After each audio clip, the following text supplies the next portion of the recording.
Hi, everyone. Welcome to week 2 of Teach 278. This week, we are going to be talking about ethics and advocacy in early childhood education. As you know, we work with pretty vulnerable populations, with, of course, being young children, and we want to think about all the ways that we can respect children as individuals, and also think about how we as teachers can advocate on their behalf. So, for this module, we're going to look at a number of different materials. Some of them you had listed for readings for today. So, one that we'll focus on quite a bit is this link here. And this is for the National Association for the Education of Young Children, their Code of Ethics for Early Childhood Educators. And then another one is similar, but more specific to supporting children with disabilities. And this is the Position on Ethical Practice. And this is from the Division for Early Childhood. And that group is a part of the Council for Exceptional Children. So hopefully you've had a chance to take a look at both of these documents. If you haven't already, please be sure to do so before you do your discussion questions for this week. So when we look at this topic in general, we're going to kind of dive into the ethical code first and talk about ethics and why we even talk about ethics in education. And to kind of give a 10,000 foot view, pretty much any profession out there, whether it be doctors, lawyers, any profession, of course, education, business, bankers, finance, everybody, marketing, everybody has, or in theory, has a code of conduct, an ethical code of conduct for their profession.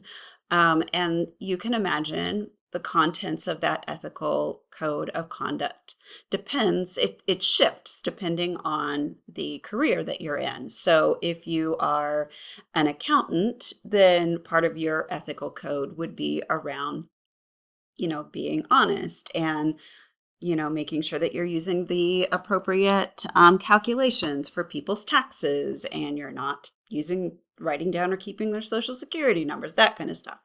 Of course, for working with young children, it's different because we are working with a group of humans that really honestly have very few rights. They don't, especially for working with infants and toddlers, they aren't able to speak up for themselves and advocate for themselves. And so it's really important for us as teachers to um, always be thinking about our own practices and how we are supportive of what is best for each individual child, as well as taking into account the child's culture, language, all of those different things. And so, to answer the question of why we have a code of ethics in early childhood education, it's really because we need to have a set of guidelines or expectations for what we should and should not do as professionals who work with young children and their families.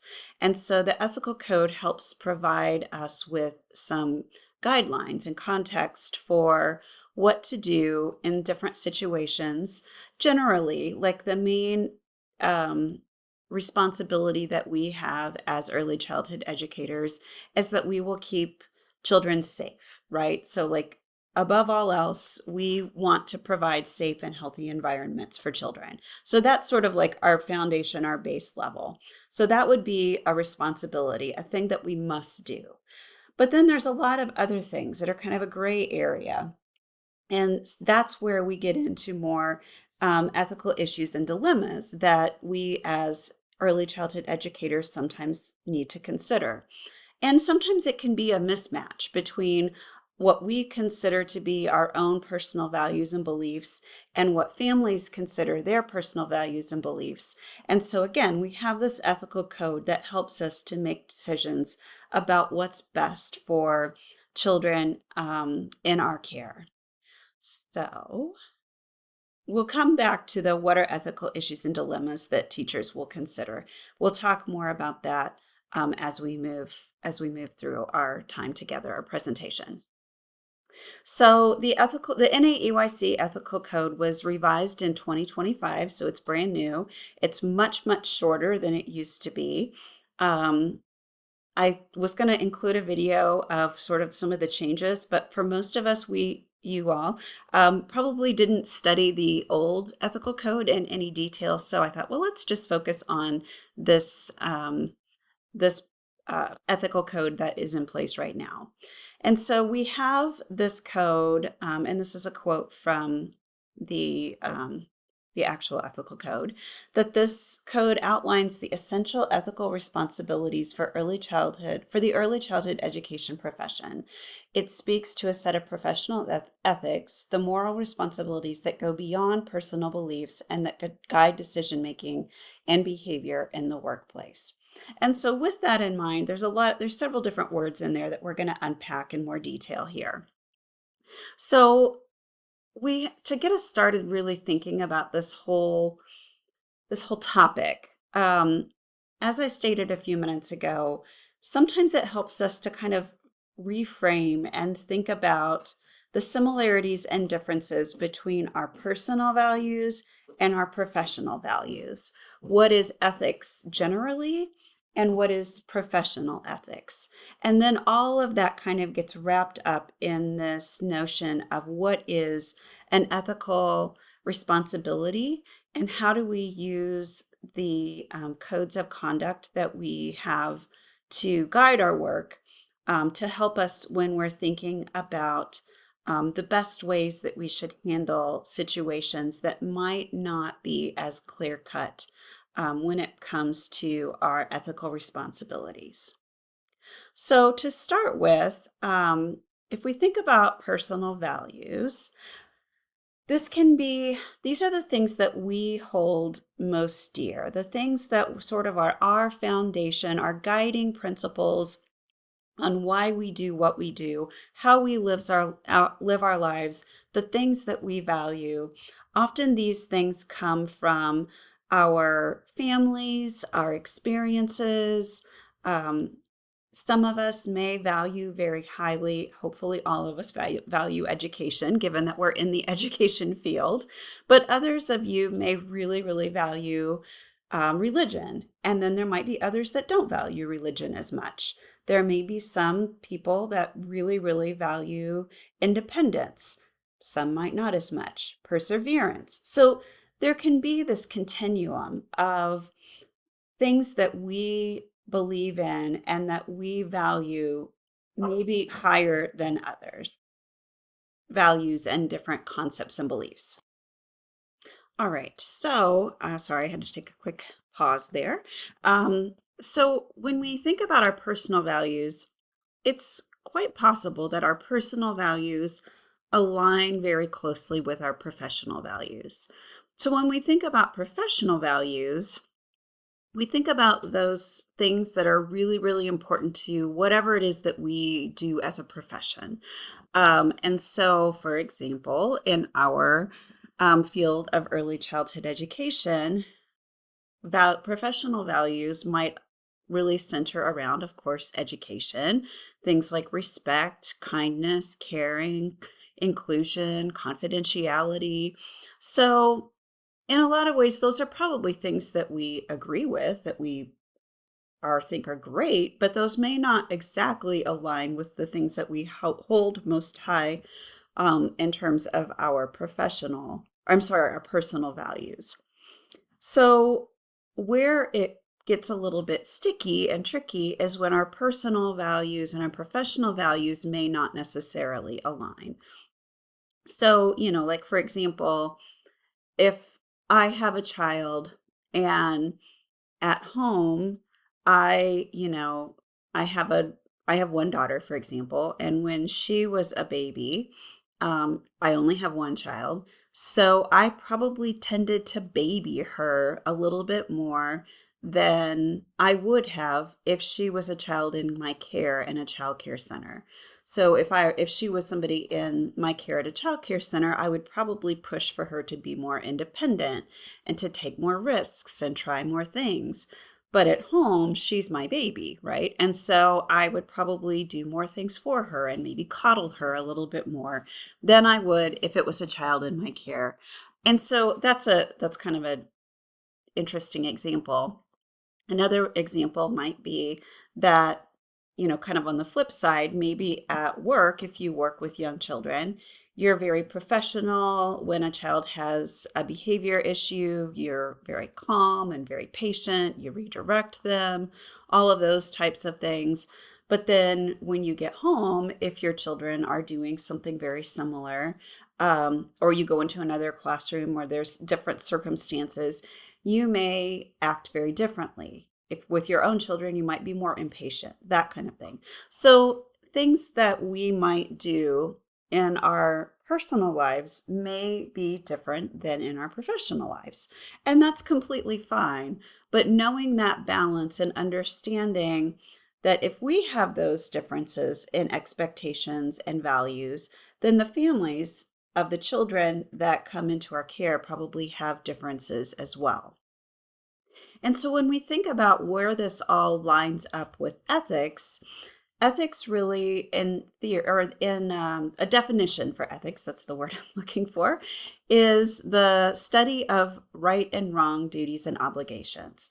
So basically, it's a way for us to think and reflect on our experiences, what we feel is best, what we as a profession value, and then reflecting on that and helping us really think through what is best and maybe not the best in terms of our relationships with others, our expectations for behavior, all of those different human types of interactions.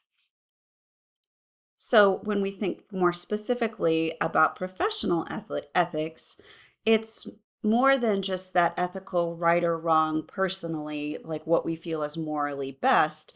We have to layer in then what does that mean for this specific profession? And what does that mean for us in our work? And so it's not only about what we feel is right or wrong as a human being, it's what does the profession say is right or wrong in our workplace and what we do in our day-to-day activities at work. And so having this professional ethical code, like I shared earlier, I'm actually going to go back over there for DEC, and let me go over to NAEYC. These documents help us to sort out, I know this is teeny tiny, some of those things that might be a little bit tricky for us to figure out in terms of what is right and what is wrong for our profession. And so when we look at the NAEYC position statement, it really has this set of core values that underlie what our responsibilities are. And so here it says the core values are shaped by the past, relevant to the present, and responsive to the future. They serve as the foundation for early childhood educators' professional practice. And so these are things, like I said before, these are things that are sort of our foundational principles for our field in early childhood education, so that early childhood educators should be able to think about these specific things across all settings for families, for children, for colleagues, our community. And these are things like every individual should be treated with respect and dignity. We support diversities of individuals and groups. We recognize that everybody survives and thrives within the context of relationships based on trust and respect.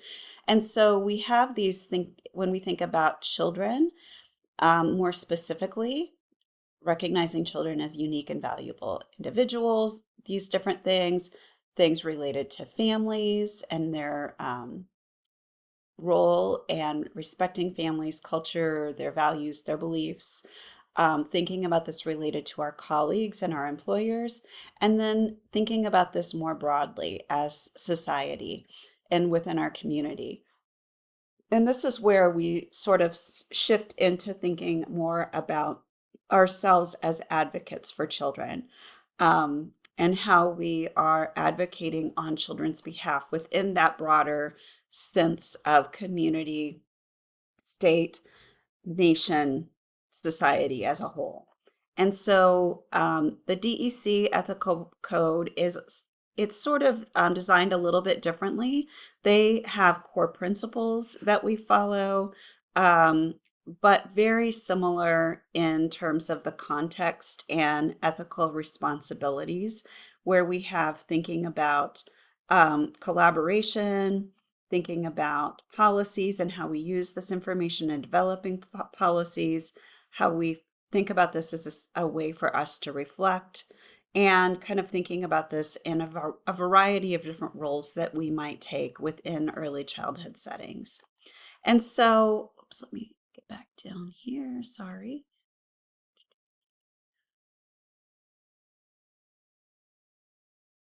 Okay,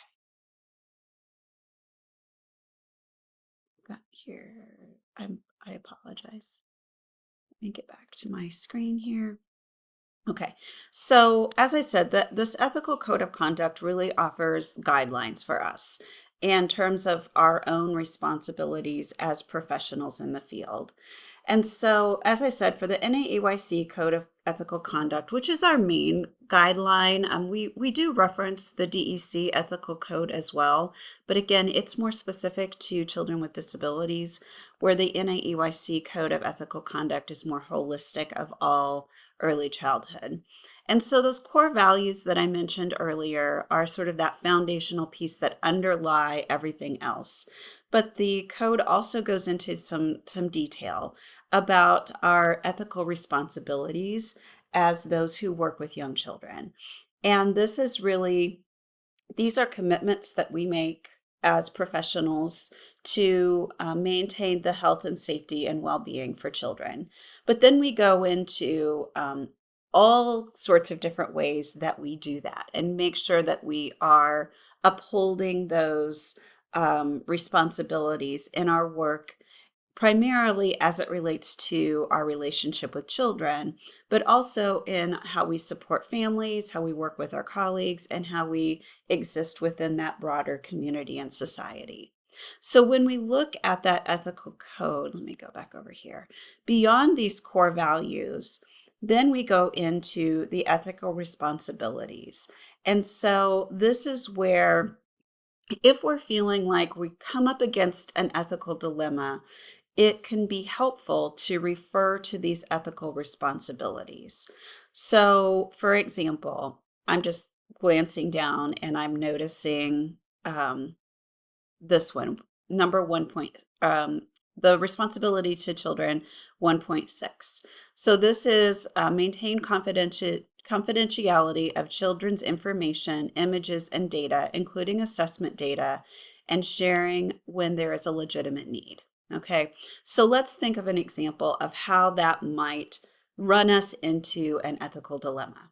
All right, so I can think of one right off the top of my head. I'm sure all of us probably can think of different examples for all of this, but let's think about specifically children's information and children's images. So let's say I'm a teacher in an preschool classroom, and my students are doing, the kids in the classroom are doing this really cool project, and I want to document that to share pictures with their family. So I take pictures on my personal cell phone, and then I transfer those pictures into the app that we use, maybe Seesaw, something like that within our classroom. But then I never delete those pictures from my phone. Is that an issue? Yes, it is an issue. I should not have pictures and hold pictures and save pictures of other people's children on my personal cell phone, right? And so maybe my colleague notices that I'm doing that and they bring it up with me and say, like, hey, I've noticed that you take a lot of pictures. Maybe I'm new to the center, Just make sure when you do that that you follow our center policies, and make sure that you delete those pictures after you upload them to Seesaw to share with families. So that would be something like a very easy cut and dry, is this a right thing to do? Is this a wrong thing to do? So on. Okay. So that's just one example. So there are all sorts of different pieces in here. There's one of the things I really like about the updated version is there's a whole section on technology and AI and how we can use AI appropriately in early childhood settings. So there's all these different pieces related to our work with children. So there's another one, point 1.10, do not suspend or expel children, young children. So maybe I'm working in a center, I get a job, and I notice that children are being removed from the classroom across the hallway when there's a lot of behavior issues, and they're asked to go home for the rest of the day. The parents are told they have to come and pick them up. They can't come back to school until they meet with the parent, yada, yada, yada. Technically, that's a form of suspension, right? And so then I might be thinking, I don't know, is that something that I want to bring up? Because technically that goes against the ethical code of conduct. So all of these things can really help us when we're making decisions about our work with children. It also can help us when we're thinking about our responsibilities to families. And so a lot of the ethical dilemmas that we come up against is thinking about how we align our expectations within our school or our program with parents' expectations and cultural beliefs and values and things like that. And so we may, for example, have certain expectations in our program about feeding routines, about eating routines, about toileting routines, about all sorts of things. What happens if a child gets sick? All of those different things can be very, even issues of respect, independence, all of those things can be very, very steeped in a child's culture. And so we want to try to do our best to recognize the family's culture and align what we know is best practice, what we know is developmentally appropriate practice, what we know we have to do for licensing and for regulations, alongside parents' wishes and expectations and thoughts and cultural beliefs and linguistics and everything else. And so, again, take time to read through each of these. We also have ethical responsibilities to our colleagues and our employers, as well as to the broader community and to society. So going back over here, I hope this doesn't start me from the beginning. Oh, it doesn't. Good. So when we're thinking through ethical dilemmas, it's often helpful for us to kind of walk through these steps when we are making a decision and trying to figure out if something truly is an ethical dilemma or challenge or something that we need to examine more and make some decisions about. So first off out of the gate, off the bat, we need to think about, is this really an ethical issue or not, right? So if I am if I'm in a program and I see that the teacher across the hallway is having children do snack as a part of centers, and I just don't really think that that's appropriate. I think that the children should have a designated snack time where they are, that's really what they're focused on. So like my personal thought is that they should have a separate snack time where the other teacher thinks it should be embedded within their daily routines and within centers. So if I'm kind of like have a bee in my bonnet about that, right? I'm going to go to the ethical code and I'm going to look at this and see if this is really something that's an ethical dilemma or not. And so if I dig in, then I realize, oh, I don't know, that's really more a matter of preference and my own personal beliefs and values versus what is best practice within my center. There's nothing in the licensing standards that say they can't have snack as a part of centers. It's not a part of our program policies. And so I may just decide, okay, This is just something that we differ on in terms of our own beliefs and how we do things within our individual classrooms. It's not something I need to bring up. If I, on the other hand, see that the teacher across the hall is withholding food from children as a threat or as a promise, like you have to do this before you can get your lunch or your snack or your whatever, then that would definitely be something that, yes, I do need to bring that up to someone else because that's inappropriate and that's not ethical. And so sometimes going to the NAEYC code or to that ethical code can really help us with making some of those decisions. In your discussion for this week, you will be working through a couple of different ethical dilemmas and how you might respond if you were in a similar situation. And if you've really come into any of these issues within your clinical experiences or in student teaching so far. I will say, because I'm going to have you in that discussion kind of work through these steps. If you share an experience that you've had either in clinicals or in student teaching, please make sure that you are maintaining confidentiality. You're not using anyone's names. You're not using identifying information, that kind of thing, when you're talking about something that you may have experienced that pushed up against and you consider to be an ethical dilemma. Okay, so now we're going to step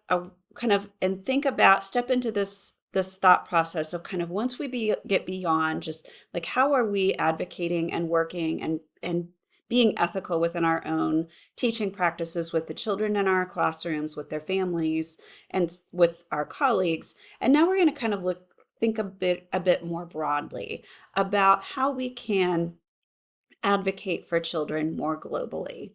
And so when we think about this, we might ask ourselves, what is our role as early childhood educators in advocating for young children?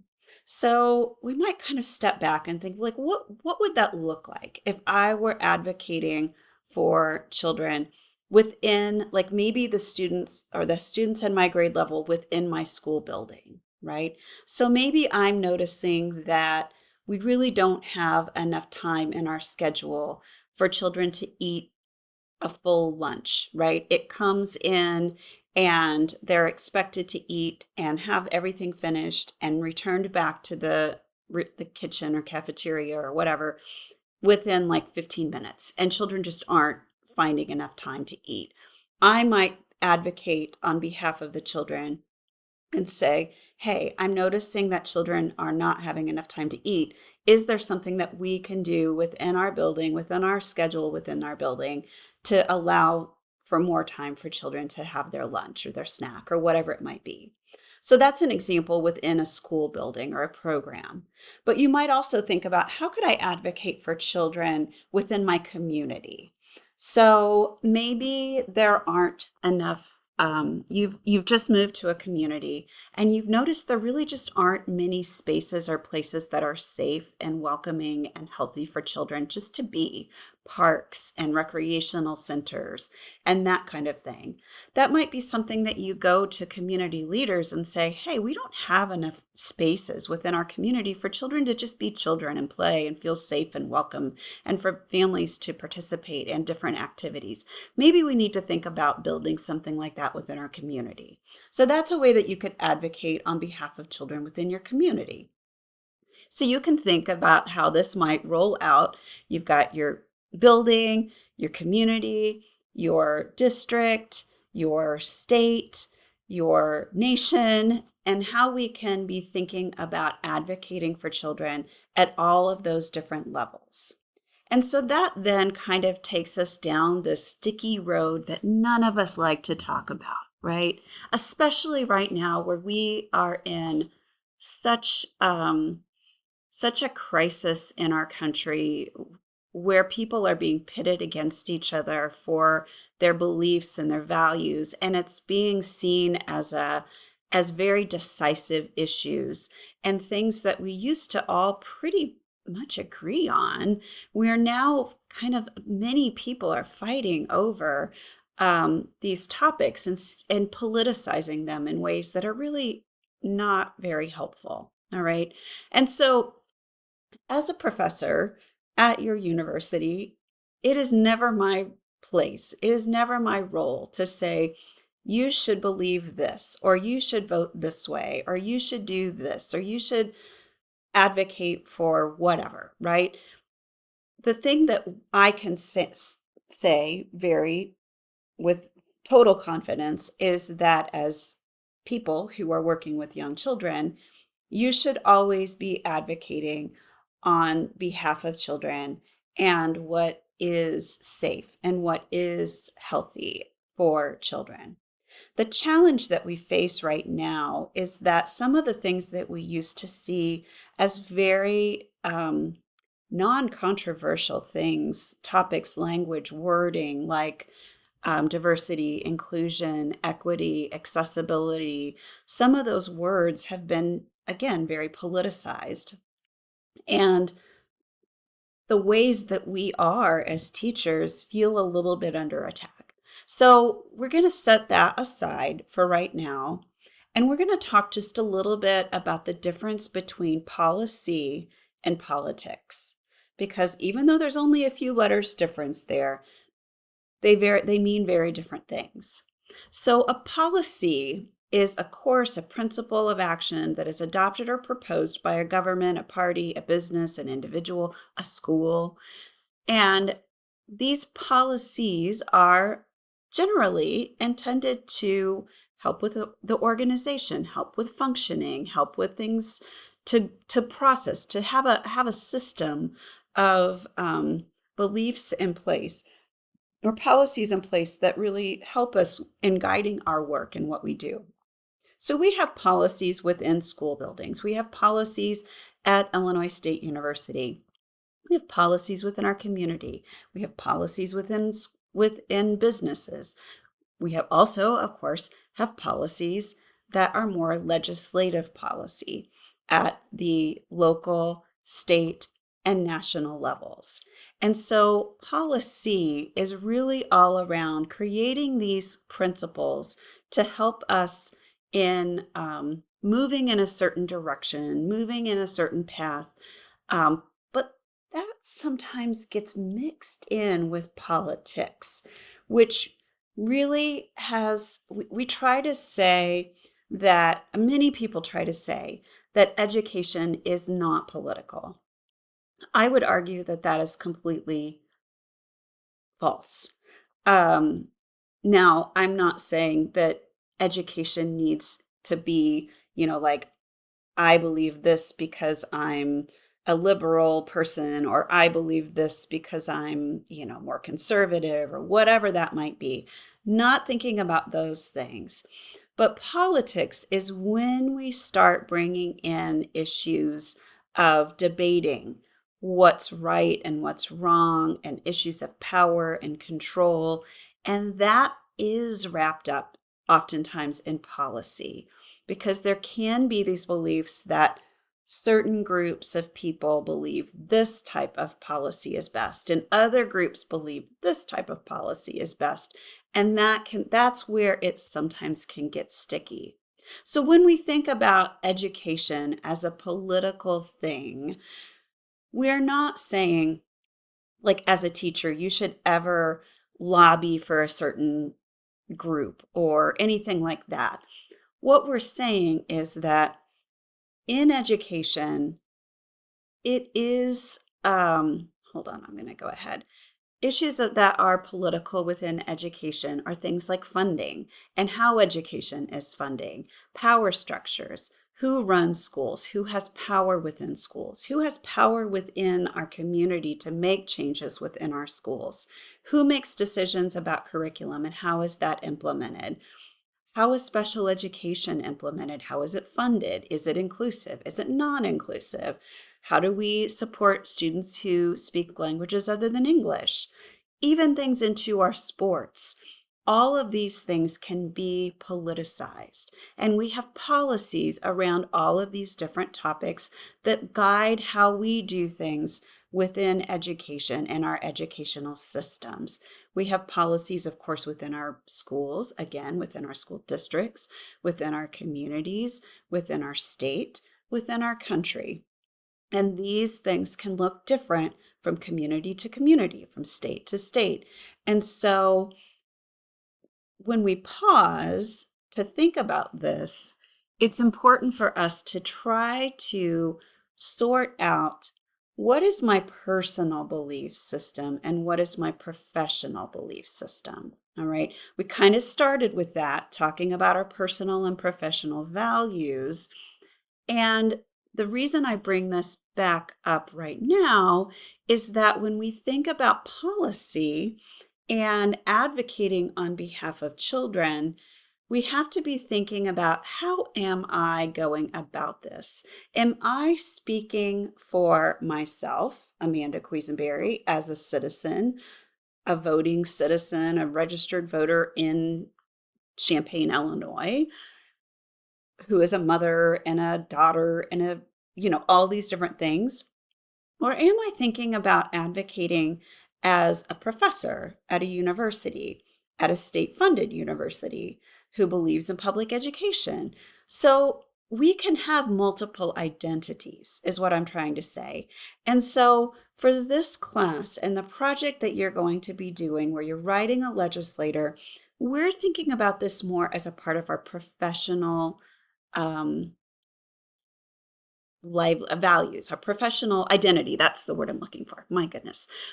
Because you are writing a letter for a class, right? So you're doing this as an assignment for your class at Illinois State University. Now, I want you to write a letter about something that's important to you, that you think is an important topic in early childhood education. But I may provide guidance on the topic. So that's part of why you submit those early, so we can look at things to make sure that we're aligning our professional beliefs and values and identities with what it is that has to do with this class, not necessarily our own personal values and beliefs. Okay, so here's an example of this. Several semesters ago, somebody submitted a letter to a legislator, and basically the whole letter was about how this person disagreed with the stance of this particular legislator, and it was all about very personal types of things. The person didn't agree with their stance on a lot of different social issues, issues related to inclusion, issues related to other social issues, financial things, all kinds of things. Very little had to do with education. And so I sent that back to this person and said, you, as, Jane Doe citizen, can write about these topics all day long as a personal citizen who is writing their legislator. But since you're writing this as a student at Illinois State University, we need to kind of keep it within these confines of what is advocating for best practices for young children.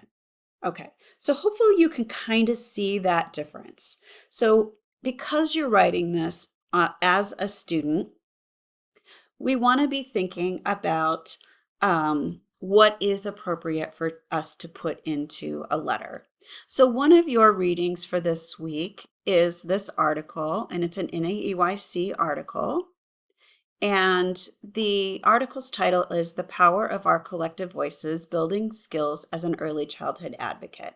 So I'm not going to go through all of this, but it does walk us through what is advocacy, why is it important, what are we advocating for? And this is all from the perspective of being an early childhood educator, advocating for young children and young children's rights. Okay.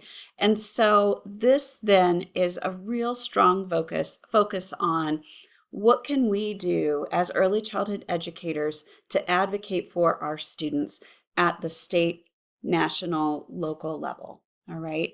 And so the article walks through things like connecting with your legislator, telling your story. That's what we're going to be doing in this class. You're going to be writing letters to your legislator. Other things you can do, but we're not doing for this class, is hosting a site visit. Say, hey, come and look at my school, come visit for a day. Go and meet with legislators, have more regular communication with your legislator, collaborate with other people who have similar beliefs within your community. You can also, of course, register to vote and vote, and that's more of a personal thing, but oftentimes we vote based on our personal and professional values and identities. So, quick civics lesson. I know you all were in Teach 277 last semester, and this video is getting very long, so I'm going to wrap this up. And we in this country have 3 branches of government, right? So we have the legislative branch, we have the executive branch, and we have the judicial branch. So hopefully we all learned this long ago in our civics classes in school. So the way that our government works is we have the legislative branch, which is made of Congress, made up of senators and representatives. So this is at the federal level, but this is mirrored at the state level. So at the state, we also have senators and representatives, right? So these are the people who make laws. And then once these laws are written and made, they go to the executive office, which at the federal level is the office of the president. In the state, it's the office of the governor. Then in that place, then the president looks at the law that the House and the Senate go back and forth on and agree on, and they say, yes, I'm going to sign this bill into law, or no, I'm not going to sign this bill into law. And the executive office is the person then, after that bill is signed into law, that person and their group, the vice president and their cabinet, are responsible for carrying out that law. The judicial branch, which is mostly the Supreme Court, but also federal courts across the country, they're in charge of interpreting the law. So right now we have so many, it seems like every day we have something's coming out either as an executive order or a new law, and then it's immediately being challenged in court. And so this is a very not normal time, but it's really kind of testing all of those different branches of the government. But for what we're doing for this assignment and we're focusing on right now is this legislative branch and how this works. You've probably all seen this Schoolhouse Rock video. We'll watch a few seconds of it. You sure gotta climb a lot of steps to get to this Capitol building here in Washington. Well, I wonder who that sad little scrap of paper is. I'm just a bill, yes, I'm only a bill, and I'm sitting here on Capitol Hill. Well, it's a long, long journey to the capital city. It's a long, long wait while I'm sitting in committee, but I know I'll be a law someday. At least I hope and pray that I will, but today I am still just a bill. Gee, Bill, you certainly have a lot of patience and courage. Well, I got this far. When I started, I wasn't even a bill. I was just an idea. Some folks back home decided they wanted a law passed, so they called their local congressman, and he said, "You're right, there ought to be a law." Then he sat down and wrote me out and introduced me to Congress, and I became a bill. And I'll remain a bill until they decide to make me a law. I'm just a bill. Yes, I'm only a bill. And I... Oops, that took me ahead. Commercial. Okay, so that goes on. And basically, if you haven't watched that video before, which you probably haven't, now we're all singing that song, bills go back and forth between the House of Representatives and the Senate offices, and they both have to agree. There's usually negotiation back and forth between the two. And then once they pass in both houses of the House of Representatives and in the Senate, then it goes to the president. Again, this is mirrored at the state level. And a lot of times what those bills are based on, as was in the video, are ideas. People like you and me who write our senators or call our senators and representatives and say, hey, I think this should be a law. Because, whether it's something that has to do with children, something that has to do with teachers. And so I can say, I can add my voice to something that's already out there as a topic of discussion, or I can say on my own, I think this is important because these have been my experiences. So, a great example that sometimes people write about is paid student teaching internships. It's has to do with children because we would have a whole lot more teachers if we had paid student teaching. And we've made tiny little inroads to that as a well, not really even as a country. As a state we have, but not at all as a at the federal level. And so that might be something that you're like, hey, I know about this. I'm experiencing this. I'm living this right now. Um, Another thing, maybe I want to write my state senators or representatives about why do we have the content test? Why are we supporting, testing centers? What does this do for us, right? So those would be more global things that are about you as an early childhood educator. But we can also write letters about things specifically related to children, child abuse and neglect, inclusion, making sure that we have lower class or smaller class teacher-child ratios, that kind of stuff. So I've included just briefly here, and there's also an example in Canvas that you can look at where you write a letter to your legislator. And in your letter, you want to, always address it appropriately, talk about who you are, why you're writing this letter, provide some rationale for why you think this topic is important, and some actionable steps that a legislator could take and why they would want to take this. Remember that legislators, senators, and representatives are people who work for you. We hire them by voting them into office. We fire them by voting them out of office. And so legislators constantly are wanting to know what us, we're called their constituents, are worried about and are focusing on. Because if they don't do what their voters, their constituents want them to, there's a good chance they're not going to be reelected or voted in again. And so it matters what we have to say about specific topics. So you might be thinking, I have no idea what to write about. If that's the case, I've included some websites. These are also in your assignment guidelines. So there's a website in NAEYC all about advocacy, learning about specific topics. You can go to this legislative priorities. You can learn more about state and federal agendas here. And this will give you some ideas about different things that you may want to write about in your letter. So for right now, we're in this specific time, 119th Congress. So this is where we are right now in this point. And so this provides more details about topics that are really, really important. Okay, so that's for NAEYC. The Council for Exceptional Children has a similar page, which is related more to supporting children with disabilities.